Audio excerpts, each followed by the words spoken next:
Ay, ¿qué pasó ahora?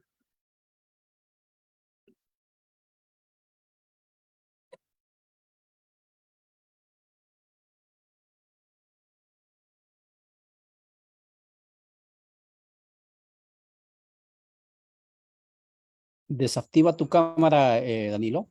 Ah, perdón, disculpa, tienes razón. Ahora sí. Ahora sí, no, por estar, me distraje de eso.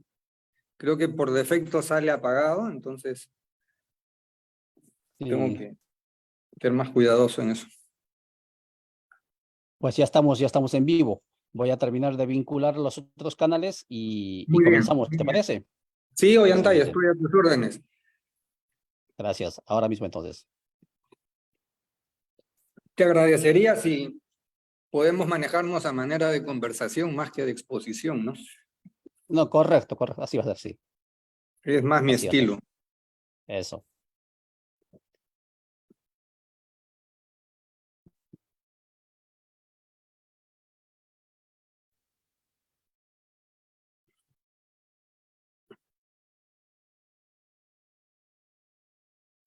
Acertaste en eso de la foto de Asamblea Constituyente. Esa propuesta junto con la de renuncia o destitución de la señora Boluarte son las que más se han generalizado entre los distintos actores acá. Ya. Lo de adelanto de elecciones, eso genera alguna controversia, ¿no? Pero esta es común. Ya. A ver cuándo ocurre, ¿verdad? Uy, esto es un nuevo comienzo, mi estimado Yantay. No será tan pronto o de repente sí, pero esto está recién en curso. Seguro que sí. Amigas y amigos, ya son las 3:05. Deme unos minutitos. Voy a terminar de vincular los canales y luego, pues, comenzamos en esta tertulia. Ya nos están viendo con el investigador social, Danilo Quijano, y por primera vez lo vamos a tener en la pantalla. Pero déme un par de minutos. Voy a seguir vinculando a los canales donde debemos de vincular y continuamos. Gracias por seguirnos. Estamos en la página de Cuereca, Guatemala. Estamos en la página de Radio Victoria. Rondas Campesinas del Perú también están transmitiendo este contenido, esta tertulia. También Minca Comunicaciones de Argentina. Y saludamos también a nuestros amigos, a José Atupaña desde el Ecuador, ahí en Quito, Roxinaco Internacional. Y a Colombia, también transmitimos en Colombia en alcarajo.org. Es un medio alternativo digital,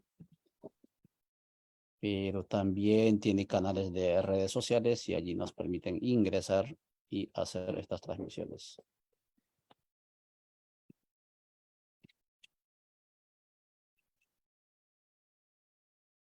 Vamos a ir terminando ahora.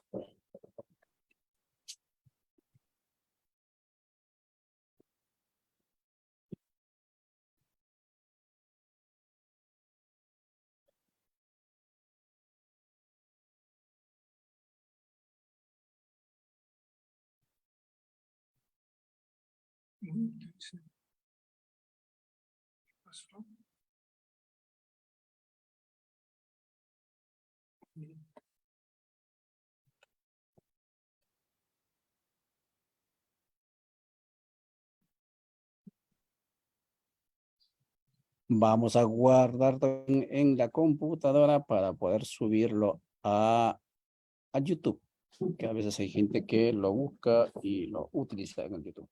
Muy bien, muchas gracias por esperarnos. Muy buenas tardes. Son las 3:07 aquí por Centroamérica. En el Perú son las 4:07.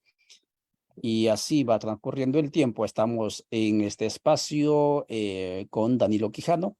Hemos titulado esta conversada, este abordaje como Perú colonial. Podría ser, debería haber sido en interrogantes, Perú colonial. ¿Y por qué abordamos el tema Perú? Porque nosotros somos parte de un espacio de articulación continental que se llama Vía Yala Soberana, donde habemos diferentes movimientos, diferentes pueblos que ya venimos trabajando, reuniéndonos, articulándonos desde hace 4 o 5 años atrás. Hemos tenido 2 encuentros ya aquí por Centroamérica.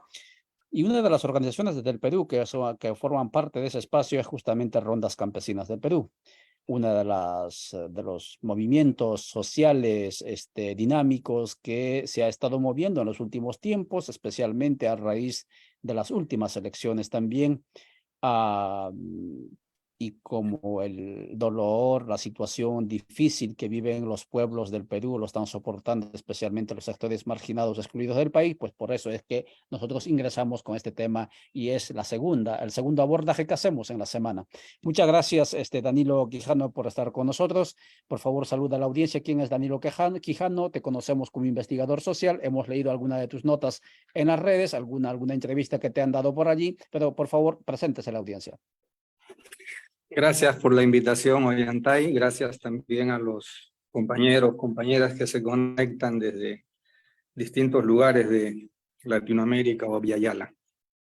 Como ya has anticipado, bueno, parte de mi actividad tiene que ver con la investigación social, pero también y sobre todo con la propia labor de aprendizaje y colaboración, ¿no? Con la experiencia de distintas organizaciones sociales que aquí en el caso peruano, dadas las circunstancias actuales, hoy están en pleno movimiento, reconstitución y con sus propuestas, ¿no?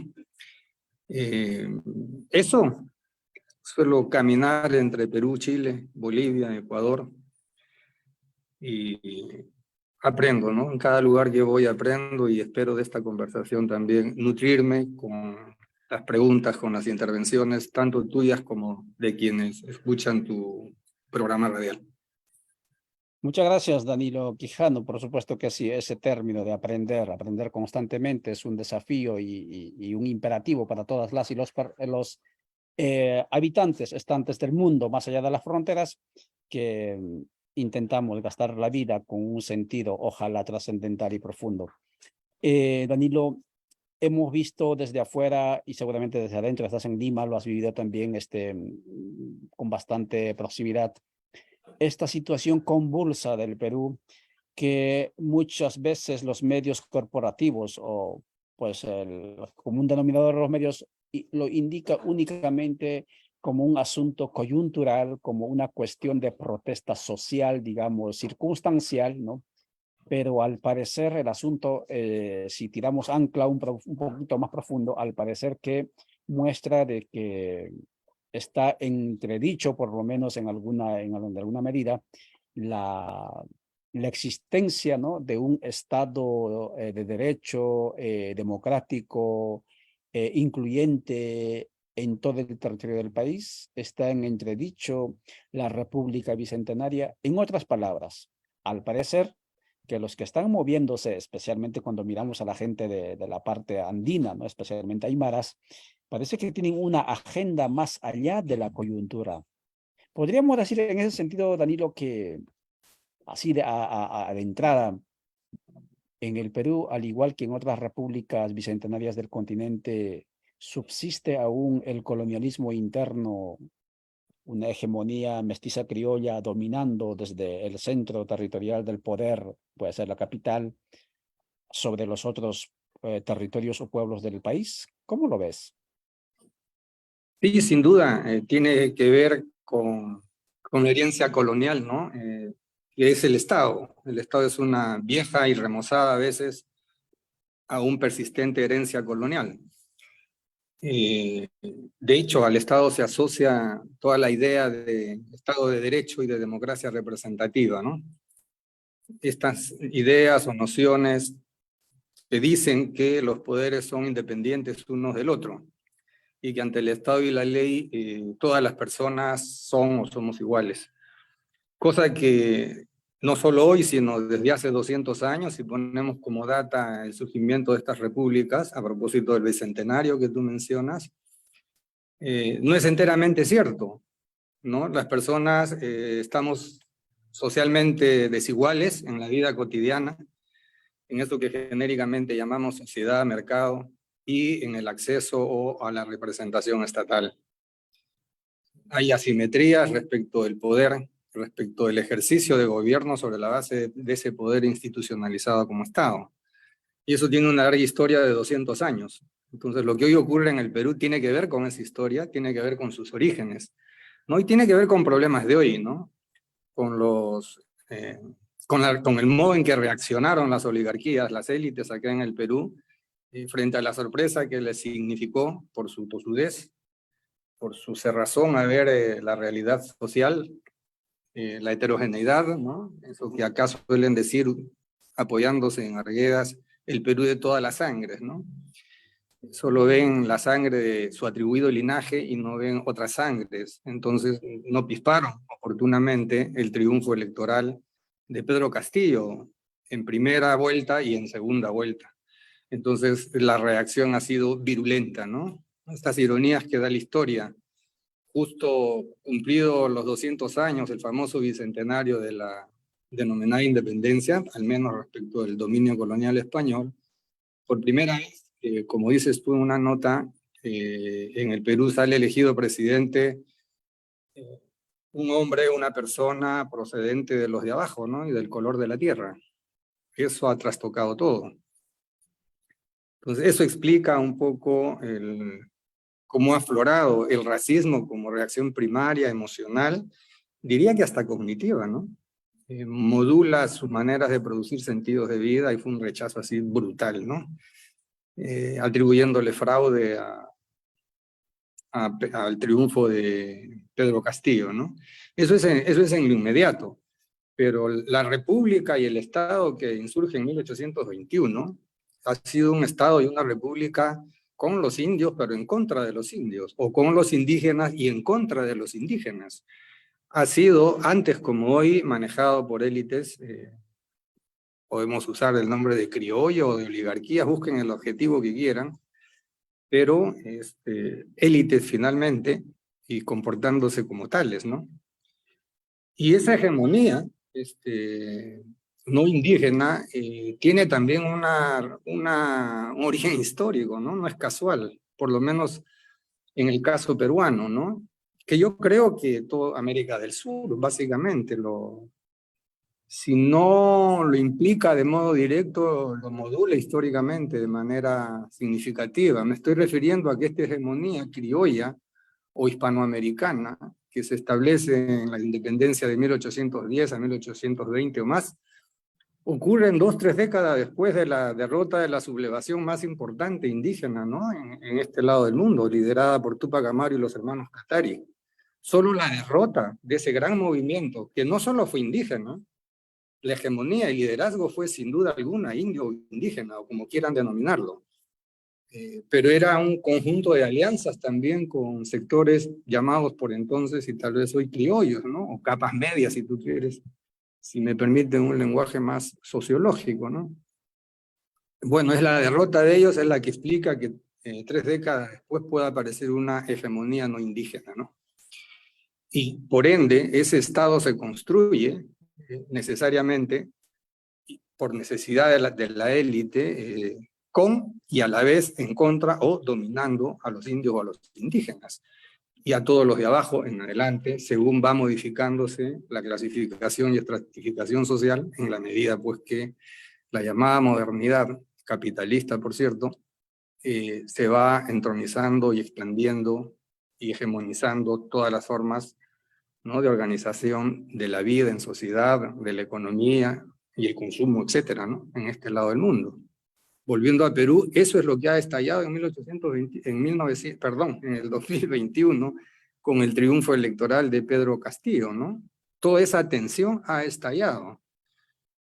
Pero en ese sentido se conjugan, digamos, conflictos inmediatos que podríamos datar en el 2016, porque entre el 16 y el 23 hemos tenido 6 presidentes, casi a uno por año. Eso da cuenta de una profunda crisis de representación social y política, da cuenta de una profunda crisis del Estado como entidad, ¿no?, institucionalizada para ejercer la autoridad pública. Y en ambos casos da cuenta de una profunda crisis de la democracia, de la llamada democracia representativa, por ende, del Estado de Derecho y de la independencia de poderes. Todo eso se trizó. Esa institucionalidad no fue capaz siquiera de dar cabida y curso y desenlace legítimo, sin contratiempos, a un simple proceso electoral, en el que emerge Pedro Castillo como triunfador y presidente.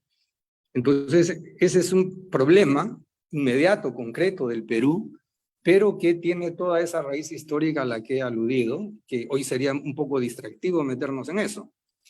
Pero ojo, eso no solo es peruano. O sea, acabamos de ver desde el estallido social de octubre del 19 en Ecuador, primero en Ecuador, y en la primera quincena de Ecuador, y en la segunda quincena, si no me equivoco, en Chile, ¿no?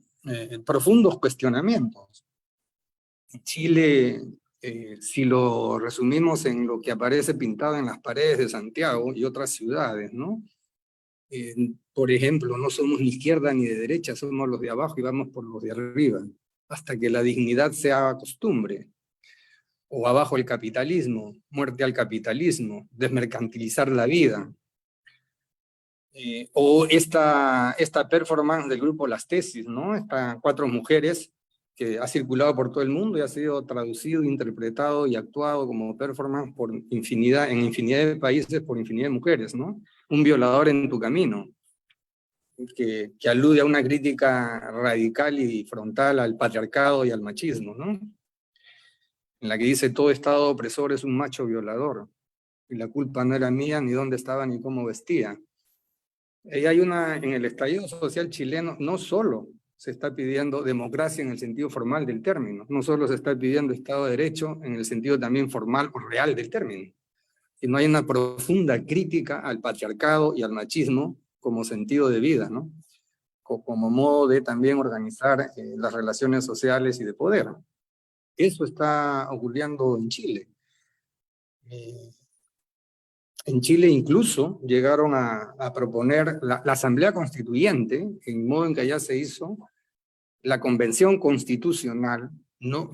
Fue una salida, un acuerdo político en el Congreso, para responder a la profundidad, a la radicalidad de ese movimiento de la sociedad en Chile, no solo un movimiento social, fue el conjunto de la sociedad chilena que se puso en movimiento, que estalló, ¿no? Y que quería asamblea constituyente, popular, una salida institucionalizada desde el Estado, desde el Congreso, en alianza con el Ejecutivo, y en el Congreso con la participación de todas las izquierdas de ese Congreso, plantearon la Convención Constitucional. Y aún con esta cortapisa, la sociedad se expresó y logró un 80% de representación, superó los 2/3, que se lo habían impuesto como mecanismo para establecer mayoría capaz de elaborar una constituyente. Entonces, lo que quiero explicitar con el caso chileno es la radicalidad y profundidad de ese movimiento de la sociedad chilena, por cierto, con sus movimientos sociales, urbanos, rurales, indígenas, en el caso mapuche al sur, aymara al norte, Rapa Nui en la isla de Pascua. Esa es la radicalidad que ocurrió el 2019 en Chile, como en el primer semestre también en Ecuador, el movimiento liderado por la CONAIE, por la Confederación de Nacionalidades Indígenas del Ecuador. Ahí era observable, ¿no? Si me permiten hablar en términos de una hegemonía visible o una vocería o un liderazgo visible indígena en las negociaciones o en las presiones con el presidente Lenín Moreno. E incluso tuvo que trasladar, si no me equivoco, su gobierno a Guayaquil, ¿no? Entonces en Bolivia también, ojo, en Bolivia también ocurrió lo que, gracias a una especie de apelativo que le puso el presidente de entonces, Evo Morales, a las manifestaciones urbanas, sobre todo las de La Paz, porque los jóvenes universitarios salieron en La Paz a bloquear las calles, las avenidas con pitas. Entonces Evo Morales les decía, ustedes están haciendo una revolución de pititas. Así no se bloquea una calle, si quieren yo les puedo hacer talleres. Bueno, poco después está renunciando, ¿no? Está renunciando. Ahí también hubo un estallido social, Lo que pasa es que cuesta admitirlo, sobre todo para las izquierdas latinoamericanas, porque claro, Evo Morales era visto, y él así se presentaba como el primer presidente indígena de América del Sur, lo cual probablemente es cierto, ¿no? Yo creo que es cierto, pero habría que entrar a analizar las políticas de su gobierno, por qué en 14 años de gobierno de él, por ejemplo, el extractivismo siguió puro y duro en Bolivia. El caso emblemático es el Timnes, ¿no? El territorio indígena Parque Isiguro Sécure, que son pueblos indígenas amazónicos que son colonizados por quechos y aymaras, masistas, del partido de gobierno, con una legislación y un andamiaje institucional de autoridad pública estatal, ¿no? A favor de lo mismo. Entonces, todos esos estallidos ocurren más o menos el 19. En el Perú es un año después. El 20, cuando acá hay un golpe de Estado contra Vizcarra, ¿no? Que es el vicepresidente que reemplaza a Pedro Pablo Kuczynski, quien es Bacao, ¿no? Entonces aquí hay todas las 24 regiones del país, las ciudades principales, salieron desde las capas medias y los sectores populares, sobre todo los jóvenes, se levantaron. Y el gobierno de Merino duró 5 días, se tuvo que ir.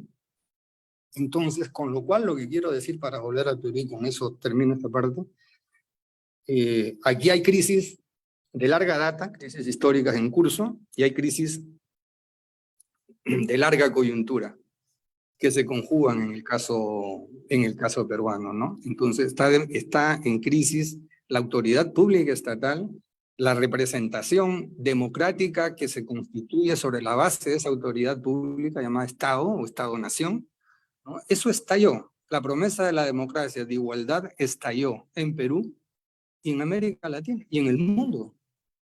Y en el mundo. Y eso es responsabilidad no solo de las derechas, sino también de las izquierdas.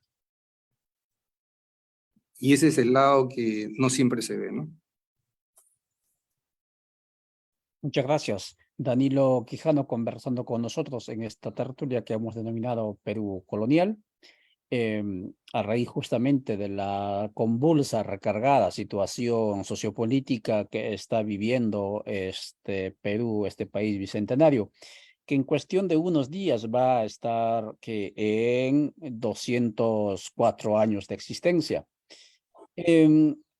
Porque el 28 de julio es su aniversario patrio y va a haber problemas, porque la gente en Lima en este momento continúan moviéndose. Dijeron, miren, nosotros hicimos el alto porque pues el clima le salvó a la señora Boluarte, porque el fenómeno del Niño fue lo que nos impidió llegar a Lima. Ahora que ya más o menos se ha superado el asunto, vamos a volver a Lima, y así fue el 19 de julio pasado, hace días atrás, unos días atrás, estuvieron en Lima bastante gente, al igual que en otros departamentos o regiones del país. Danilo, la otra cuestión es, entendemos que la agenda, como muy bien decías en la antesala, digamos, está la Asamblea Constituyente, hay unos sectores que exigen la renuncia, bueno, todos exigen la renuncia, adelanto de elecciones, me imagino enlazado con ello, está el tema de restitución o libertad de Pedro Castillo, etc. Pero la pregunta es, en las agendas, en las aspiraciones políticas de estos sectores movilizados, ¿existe esta conciencia en alguna medida, si acaso lo has notado, de un proceso de emancipación mucho más profundo que únicamente hacer que el Estado-nación funcione, ¿no? Y de alguna medida, digamos, les provea ciertos beneficios o derechos, ¿no? Puesto que la emancipación, la independencia justamente es diferente a eso, es crear, es pensar un nuevo Estado, es pensar nuevas instituciones, nuevos proyectos de vida. ¿Existe esa conciencia en algún sector movilizado en estos tiempos en el Perú? Mira, respetando todas las propuestas y opiniones que en relación a tu pregunta pueden ser aludidas, yo me permito decir lo siguiente, ¿no? Sí, hay varios referentes que digamos, se sienten y divulgan ser portadores de una conciencia de ese cambio, ¿no? Por ejemplo, está la CGTP, la Central General de Trabajadores del Perú, ¿no? Es una central de mucha historia y de larga data. Hay otra, la Central Única de Trabajadores, la CUT. En el campo está la Confederación Nacional Agraria, está la Confederación Campesina del Perú, está la Unión Nacional de Rondas Campesinas, si no me equivoco, y también pues están las comunidades, ¿no? Que son de larga data, pero también las reconocidas por el Estado, ¿no? Son alrededor de entre 4.500 y 5.000, ¿no? Entre las comunidades andinas y las nativas se dice cuando se hace referencia a las amazónicas. Entonces, en todos ellos, de 24 regiones y una provincia constitucional que tiene el Perú, en las 24 han habido movilizaciones del 19. En las 24. En consecuencia, tanto el mundo urbano como el mundo rural, la macrozona norte, centro, sur, está movilizada. Y han surgido referentes. Están, los ya dicho, pero también ha surgido, por ejemplo, el Comando Unitario de Lucha Nacional. A poco andar, hay una decisión, el Comando Unitario de Lucha Nacional del Perú. Está lo que se llama la Coordinadora de Organizaciones de Izquierda y Progresistas. Está lo que se llama el Comité Plurinacional de Regiones en Lucha del Perú. Hay una serie de referentes, ¿no? Todos con sede en Lima y también con, digamos, con eco, con resonancia y contraparte, o copartes, perdón, en las distintas regiones. Y claro, todos, por ejemplo, las consignas son destitución o renuncia de la presidenta Boluarte, el cierre del Congreso, unos dicen convocatoria de elecciones generales, como la CONULP, ¿no? Está la CGTP, la CUT y este Comité Nacional de Lucha. Pero otros dicen, en lugar de elecciones generales, dicen libertad y reposición a la presidencia del presidente Castillo. Y solo él podría convocar a un adelanto de elecciones, ¿no? Hay esos matices en estos referentes. Sin embargo, en esta movilización, la del 19 de julio recién pasado, pero como en las mismas movilizaciones de diciembre, ¿no? Cuando el expresidente Pedro Castillo da su autogolpe fallido, ¿no? Porque él llama a cerrar el Congreso. Ese es un autogolpe. Que se haya finalmente realizado, o sea, que él haya obtenido ese propósito es otra cosa, no le resultó, pero dio el golpe. Habría que preguntarse más bien qué lectura tenía él de la realidad social peruana y de su propia correlación social y de poder para llegar a tomar una decisión que finalmente le salió adversa, porque terminó preso. Que su prisión, que no hubo antejuicio, que eso es ilegal, correcto, pero en situaciones de crisis políticas las medidas son políticas. No estoy justificando la decisión del Congreso, que sin duda era golpista, que sin duda lo quería vacar, que como ya hemos conversado en el momento anterior, ahí las oligarquías tienen sus voceros, por ende, desde el inicio no reconocieron la legalidad ni legitimidad, ¿no? Del triunfo electoral de Pedro Castillo. Eso no está en duda, por favor. No quiero confundirlos en ese sentido, ¿no?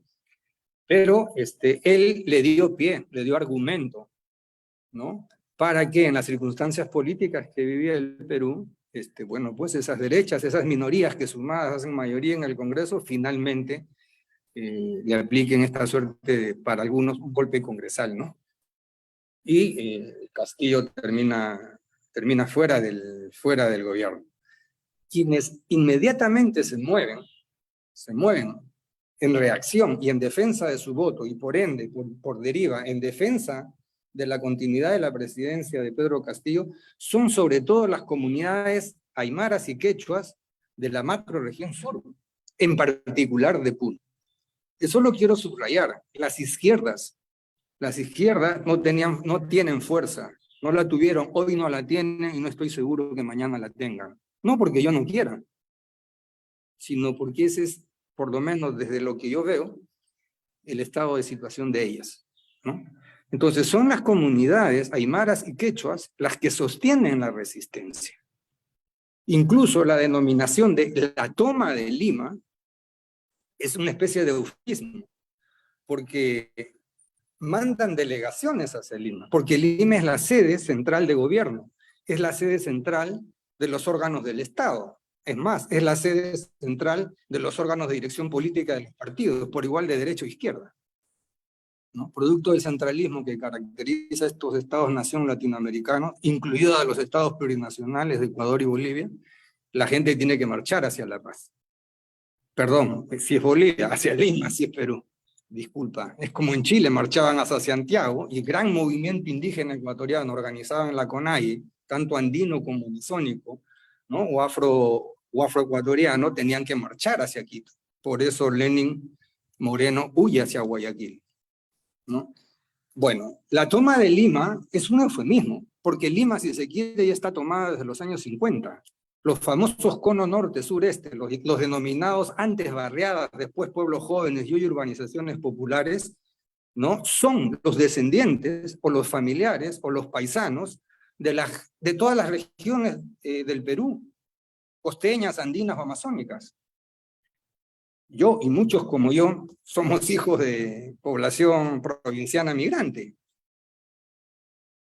En mi caso, permítanme la anécdota personal, y no voy a insistir en ella, en mi caso, mi padre es sancachino, sobre 3.000 metros de altura, mi madre es cajamarquina, es el Lendín, José Gálvez, cerquita, a media hora de Chota. Entonces, ¿qué es lo que quiero decir? Lima no es la toma de Lima, son sus pares, sus parientes que los anteceden, habitando Lima, los que hicieron el famoso paro nacional del 19 de julio, que marca el comienzo del fin del proceso revolucionario de las Fuerzas Armadas en sus dos fases, ¿no? Pasa por una asamblea constituyente, ¿no? Y con el retorno de los militares a sus cuarteles y con la reinstitucionalización de aquello que se denomina democracia representativa en el Perú. Entonces son ellos, o sea, Lima ya está tomada en ese sentido, ¿no? Entonces, pero es relevante insistir en el rol protagónico, tanto antes como hoy, de la comunidad, porque es la comunidad, la entidad social, que ejerce su autoridad pública y establece en cabildo o asamblea marchar hacia Lima. Como en los años 70, la comunidad urbana autogestionaria de Villa El Salvador, ¿no? En clave actual, en su experiencia de autodeterminación y autogobierno, decide pues organizarse como comunidad urbana y no como cooperativa de vivienda que quería el gobierno militar de entonces. La importancia que tiene pues entonces la comunidad como entidad social capaz e idónea para ejercer, ¿no?, su autoridad pública y el gobierno y el autogobierno. Esa tensión está fuerte en el país, en el Perú hoy. Y estos referentes no lo ven. La CGTP, la CUT y el Comando Nacional Unitario de Lucha, ellos se articulan a partir de su estructura sindical. ¿Te das cuenta? No es la entidad social semejante a la comunidad. En la comunidad los cargos rotan permanentemente, duran un año, y hay que rotar, no hay reelección. En los sindicatos hay reelección, como en el Congreso, como en las alcaldías, como en diputados, como en senadores, ¿no? Entonces, la redistribución del poder al interior de una entidad social no estatal es permanente. La promoción de nuevas gentes en el ejercicio de autoridad, la producción de conocimiento para esos exactos fines es permanente. En la tradición sindical o en la tradición partidaria, y en este caso en las izquierdas como en las derechas, el partido es el que produce el conocimiento. Las masas son ignorantes. Las masas saben lo que no quieren. El partido sabe lo que le conviene, y el partido media la relación entre sociedad y Estado, y administra el Estado en favor de la sociedad. Ese es para decirlo en breve, ¿no? Para decirlo en breve, cuáles sean las variantes ideológicas de las izquierdas o de los movimientos sindicales. Y todos estos referentes participan gente que vienen de las izquierdas, ¿no? Hoy partidarizados o no, da lo mismo. No se trata de denostar o estar en contra de los partidos, sino de mirar la experiencia del siglo XX a lo que han conducido es la hegemonía y el solo manejo de los partidos, un tema muy central, ¿no? Muy central, que es en la burocratización y estatización de todas las experiencias de autodeterminación y autogobierno. El caso boliviano, el proceso de cambio fue estatizado. El protagonismo de la organización social, de las comunidades, por ejemplo, el pueblo-nación Carajara, ¿no? O los distintos pueblos amazónicos, los chimán, los yuracaré, los mojeños, que habitan el Quibnis, no eran tomados en cuenta para efectos de decidir las políticas de expansión de frontera agrícola, de exploración minera, petrolera, etc. Volviendo al caso peruano, insisto, ¿no? La fuerza de esta resistencia y de esta respuesta, y que ha animado a Lima a movilizarse el 19 de julio recién pasado, según referencias oficiales dadas por el ministro del Interior, se han movilizado 20.000 personas o 21.000 personas en Lima. Miren, en las dos grandes movilizaciones anteriores, si en Lima se movilizaron 3.000 o 5.000, era mucho, ¿no? Era mucho. Y he mencionado hace un momento a... Perdón, me ha salido una imagen. ¿Se me escucha, Ollantay? Hola. Hola, ¿se me escucha? Sí te escuchamos, sí. Ah, ya, perdón. Mira, este pasado 19 de julio, te repito, según informes del Ministerio del Interior, hay 21.000 movilizadas en Lima. Que de regiones hayan llegado a la región Lima, pues 3.000, ya ponle 5.000, ya 15.000 de Lima nos hemos movilizado. En las movilizaciones anteriores, limeños movilizados, si han llegado a 3.000 o 5.000, de diciembre a mayo, mucho. Pude ver una movilización en Villa El Salvador, en el territorio, lo que fue escenario de la comunidad urbana autogestionaria de Villa El Salvador, esa bella experiencia, ¿no? Que no quiso tomar el cielo por asalto, sino que hizo de la tierra un pedazo de cielo entre el 71 y el 83. Fui ahí, estuve ahí, participé ahí, y había movilizados alrededor pues de unas 1.000 personas, pero de las 1.000 los conté. De Villa El Salvador no eran más de 30. Todas eran delegaciones puneñas, ayacuchanas, ¿no? Altipeñas, cusqueñas, sobre todo puneñas. En un lugar urbano, el centro de Lima, que había sido la sede de la experiencia urbana más grande de esos años, de los años 70, como comunidad urbana autogestionaria, Villa El Salvador. Qué ironía, ¿no? Entonces, de eso, a pesar de que esa experiencia de la Cuaves no está fresca ni motiva a sus gentes hoy a movilizarse, a pesar de eso, la presencia de las comunidades aymaras o quechuas de Puno abre la posibilidad de que, apelando a la memoria, se pueda recuperar eso, ¿no? Entonces, todo esto para insistir, ¿no? Que el soporte de esta gran resistencia que se ha visto el 19 de julio en las 24 regiones del país, tiene como referente inmediato a las comunidades quechuas y aymaras de Puno, de otras regiones, y también, por cierto, a las rondas campesinas, ¿no? Y cuando la saludo no estoy haciendo antropología, no estoy haciendo una remembranza. Están vigentes, están activas, tienen vida propia, propuesta propia. Y la menciono porque son entes de ejercicio, entes sociales, entidades sociales que ejercen autoridad pública, adentro y en contra del Estado. Esa es la disputa.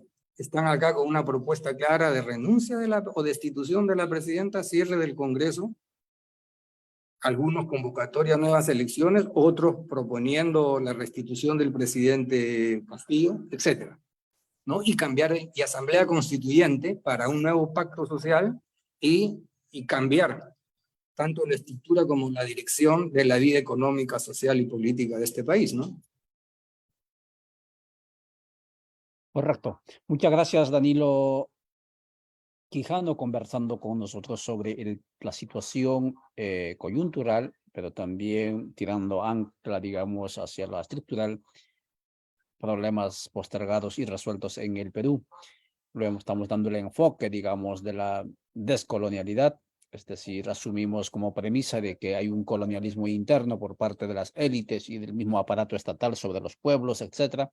Y ahora están en esta suerte de pugna de ser, uno, reconocidos como sujetos políticos, como comunidades políticas, pero por otro lado también está la inquietud nuestra de cuánto de esa conciencia están, digamos, movilizando voluntades en esas colectividades en protesta en estos tiempos.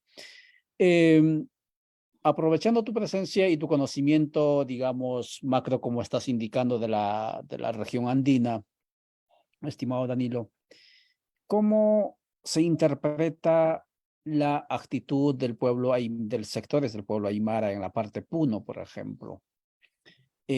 Obviamente la agenda de los aymaras es medianamente diferente, incluso, no sé si muy diferente, a la agenda de las rondas campesinas del Perú. Porque al parecer, y esto estuvimos escuchando o leyendo algunos datos que han dejado algunos investigadores en el país, ha habido procesos, experiencias de proyectos emancipatorios, de autonomía en esas tierras. No sé cuál sea tu lectura de ello. Mira, yo no veo si por autonomía se está insinuando separatismo. Yo la verdad no lo veo. Yo creo que esos son los fantasmas, son los cucos que tienen las élites, las oligarquías, ¿no?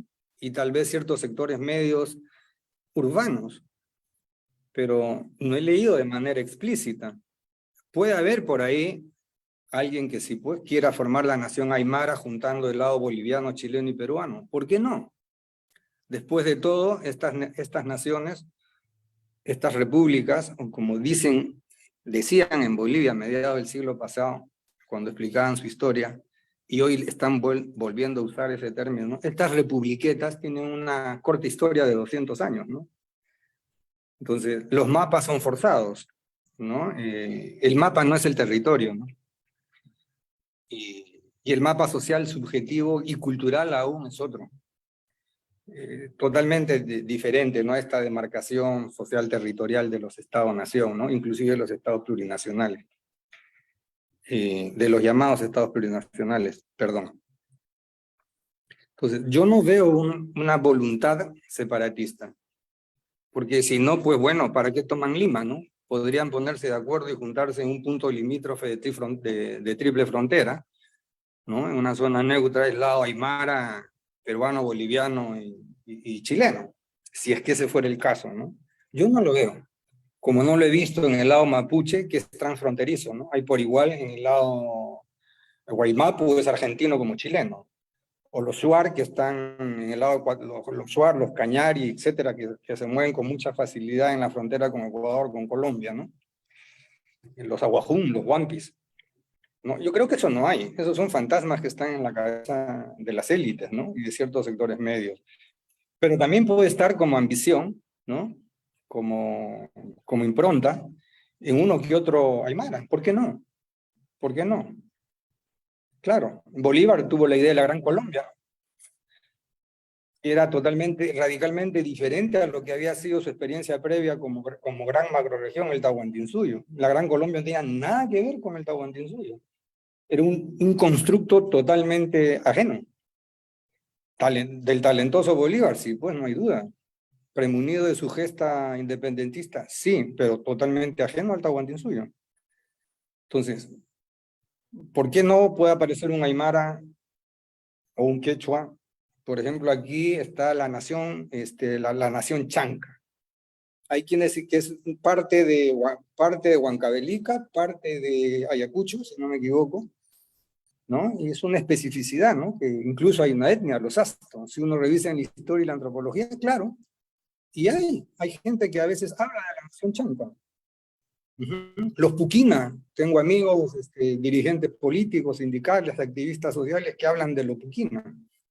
Hablan de la resurrección, perdón, de la restauración del Tahuantinsuyo. ¿Por qué no? Todas esas cosas están apareciendo, ¿no? Los etnicismos han vuelto. Hay hegemonías etnicistas, ¿no? Entonces, Y se pierde de vista, pues, que finalmente, si se quiere, al menos en mi modesta opinión, todos somos indígenas, ¿no? Bueno, en mi opinión, no Correcto. habría, si por autonomía se entiende separatismo, en mi opinión, eso no existe. Lo que sí existe como autonomía es lo que ya va a parecer majadería mía, ¿no? Esta autonomía que es ejercida desde la comunidad, y que si es un ejemplo para las élites muy malo, porque si eso se difunde, caramba, hay comunidades alrededor de, como te dije, 4.500, 5.000 comunidades a nivel nacional. Deben ser por miles también las rondas campesinas, y muchas entre ellas comparten, los mismos que son rondas, los mismos son parte de comunidades.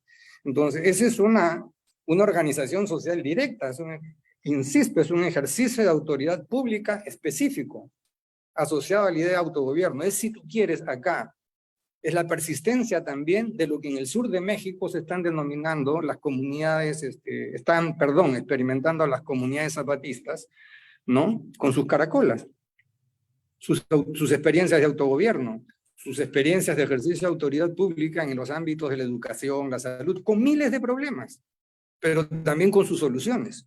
Y ejercen su autonomía y no se están separando de México. Está el municipio de Cherán. Hay experiencias de autodeterminación y autogobierno al sur de México. Está el Yasuni. El Yasuni, si no me equivoco, en Yasuni o Sarayaku. Ahorita se me mezcló el nombre, pero... Sarayaku. Sarayaku, compañeros de Ecuador me pueden corregir y ayudar en esta ejemplificación sin comprometerse en el sentido de mis palabras. Hay experiencias de autodeterminación. Acá mismo en el Perú, el pueblo-nación Huampis, Aguajún o Huampis, desde el 2015 oficialmente, están en un curso de autodeterminación y autogobierno. El año pasado, si no me equivoco, en el primer semestre del año pasado, hicieron su segundo proceso de elección de autoridades. Y por primera vez, no solo es que reiteran ese caminar, sino que eligen como segunda autoridad a una mujer. Eso es un cambio en toda la tradición y en toda la historia del pueblo aguajún. Entonces, esto de la autodeterminación y esto de producir sus propios consejos de gobierno a partir de sus organizaciones comunitarias, ejercer autoridad pública, distinta y diferente a la autoridad pública estatal, por ende, distinta y diferente al denominado Estado de Derecho, a la denominada independencia de poderes. O respecto de ellos, estas experiencias de autodeterminación desde la comunidad, en el caso peruano, aunque no solo peruano, te abre pues también la posibilidad para deliberar, reflexionar y acordar un Estado de Derecho a otro, una democracia a otra.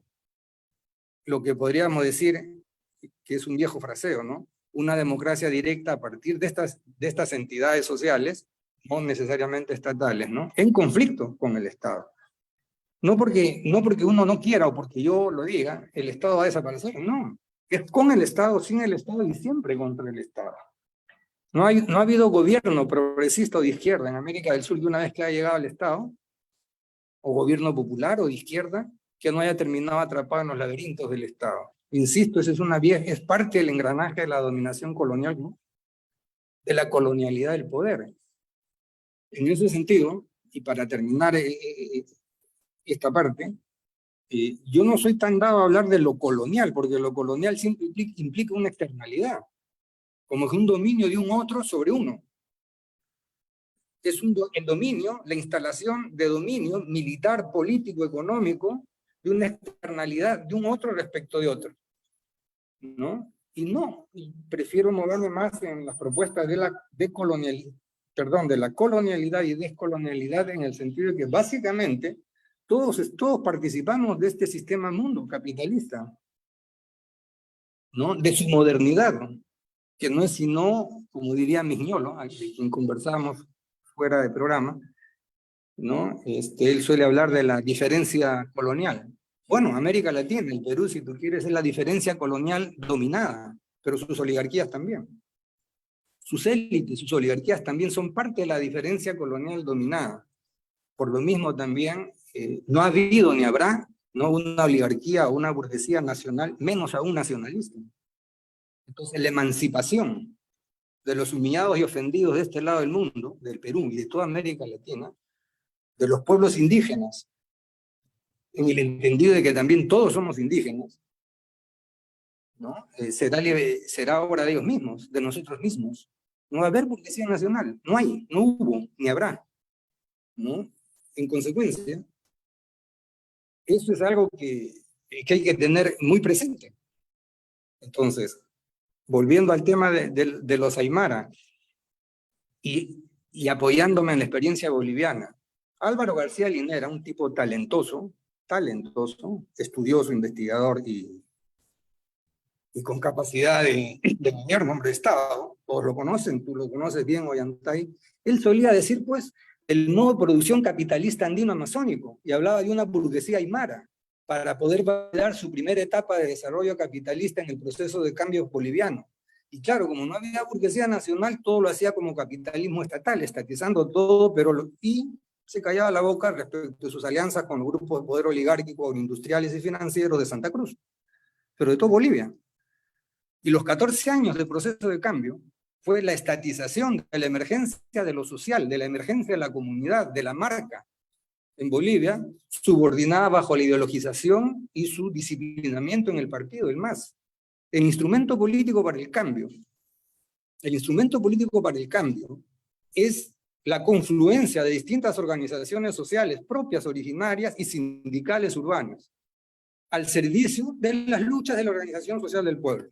Eso se mimetiza, se yuxtapone en el MAS, y el MAS llega al gobierno, y la fusión del MAS con el Estado se estatiza el proceso de cambio.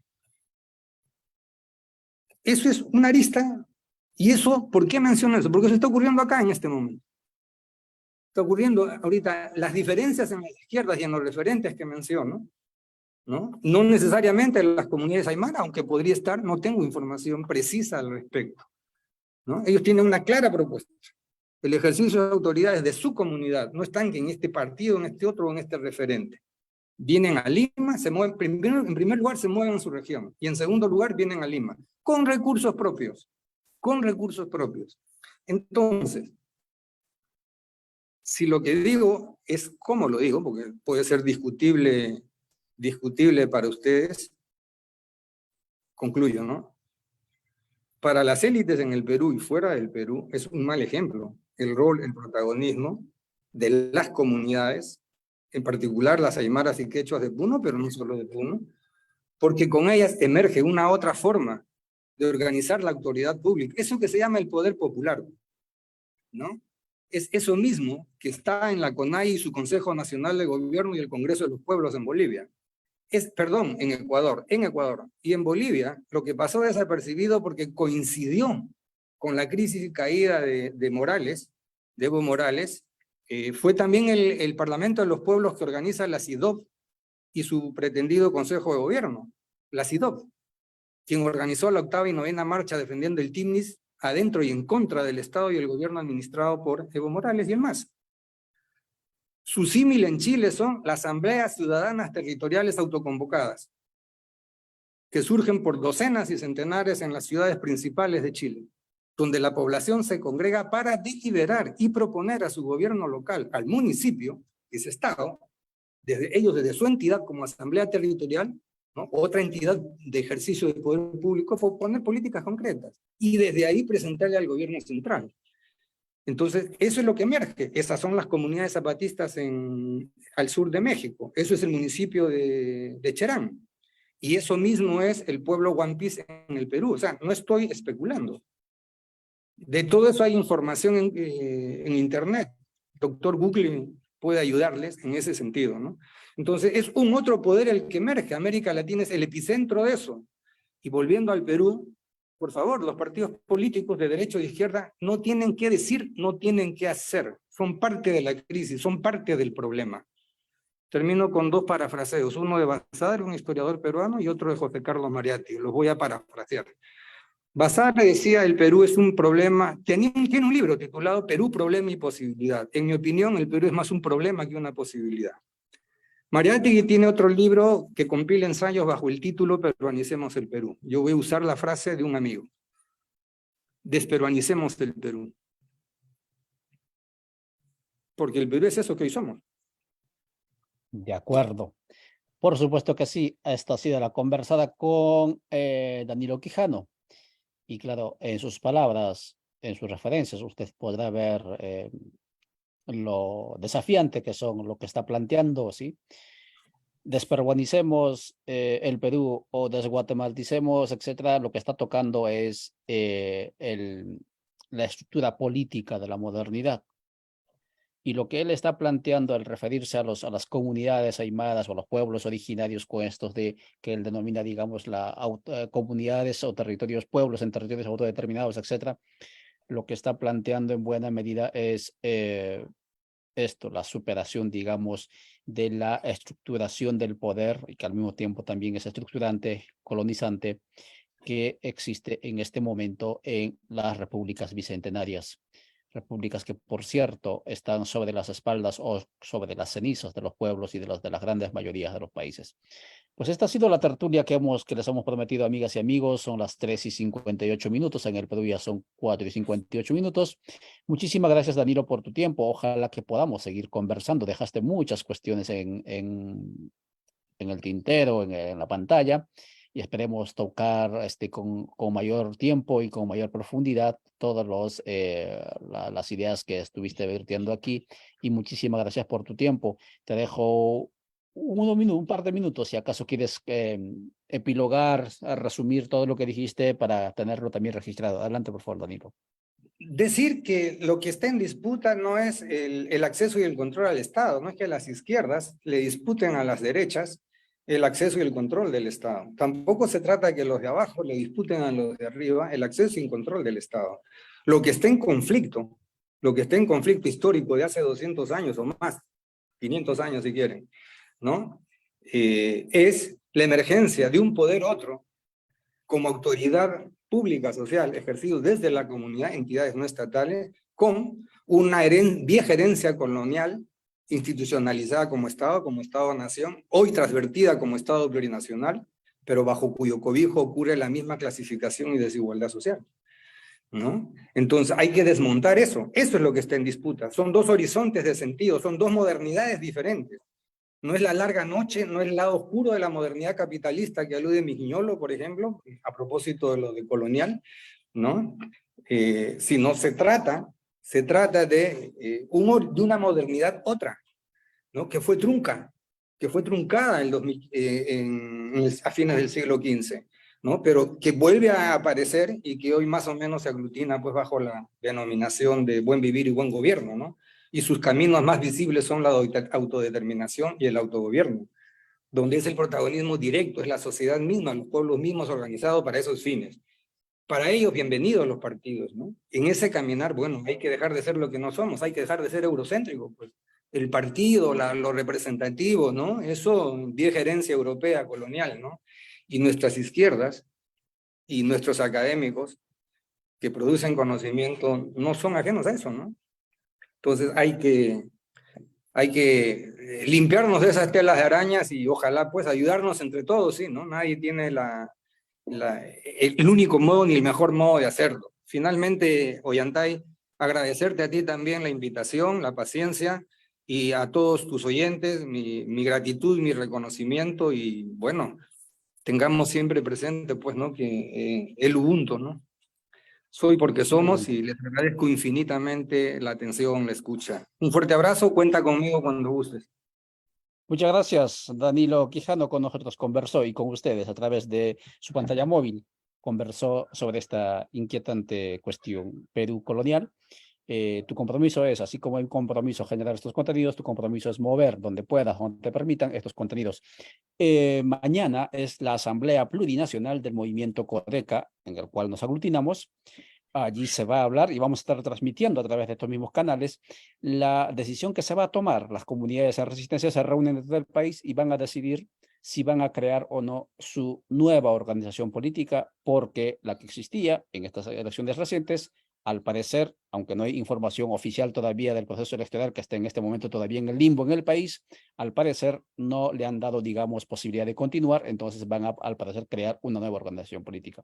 El día martes, amigas y amigos, les anunciamos, conversaremos sobre la socialdemocracia con Ramón Grossfogel, porque al parecer que también en este marco del progresismos que están apareciendo en el continente, hay algunos progresismos, y con todas las críticas que hacía también Danilo, al parecer que se están alejándose de lo que quizás en sus inicios fueron, digamos, sus principios fundantes.